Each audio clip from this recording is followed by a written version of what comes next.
नमस्कार, स्वागत है आपका स्टैटिट्यूड में, जहां इतिहास सिर्फ किताबों में नहीं, दिल में भी जिंदा रहता है। जहां हम उन राजाओं की गाथाएं सुनाते हैं जिन्हें इतिहास ने भुला दिया, लेकिन जिनके बिना भारत अधूरा है। कभी किसी ने कहा, जहां न पहुंचे रवि, वहां पहुंचे कवि और भोज। लेकिन फिर एक दिन वही भोज इतिहास की किताबों से मिटा दिया गया। क्यों? क्योंकि उसने तलवार से ज्यादा कलम चलाई। क्योंकि वो सिर्फ सम्राट नहीं, वो ज्ञान, कला, स्थापत्य और न्याय का प्रतीक था। वो था राजा भोज।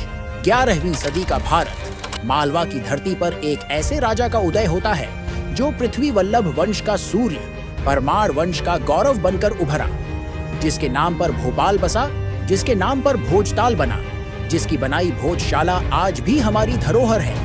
क्या आप जानते हैं कि राजा भोज सिर्फ युद्धों में विजयी राजा नहीं था, वो 84 से ज्यादा ग्रंथों का रचयिता था।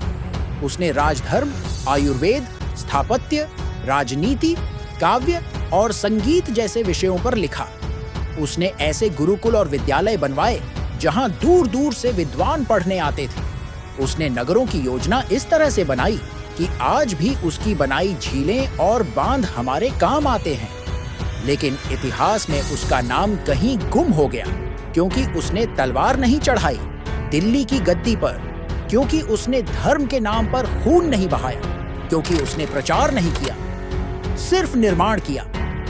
एक ऐसा राजा जो प्रजा की भलाई को सर्वोपरि मानता था, जो हर दिल में बसता था, जो सिर्फ राजमहलों में नहीं, भारत की आत्मा में जिंदा था। आज भी अगर आप धार, उज्जैन या भोपाल जाएं, तो वहां आपको राजा भोज की छाप दिखेगी। उसकी बनाई झीलें आज भी पानी देती हैं, उसकी नीतियां आज भी प्रासंगिक हैं और उसकी बनाई इमारतें आज भी वक्त की मार सहते हुए खड़ी हैं। उस राजा का नाम भले किताबों से मिटा दिया गया हो, लेकिन उसने भारत को सिर्फ शासन नहीं दिया, उसने भारत को उसकी पहचान दी। जो राजा अपनी प्रजा को शिक्षित कर दे, वो अमर हो जाता है, और राजा भोज ने भारत को सिर्फ शिक्षा नहीं दी, उसने एक दिशा दी।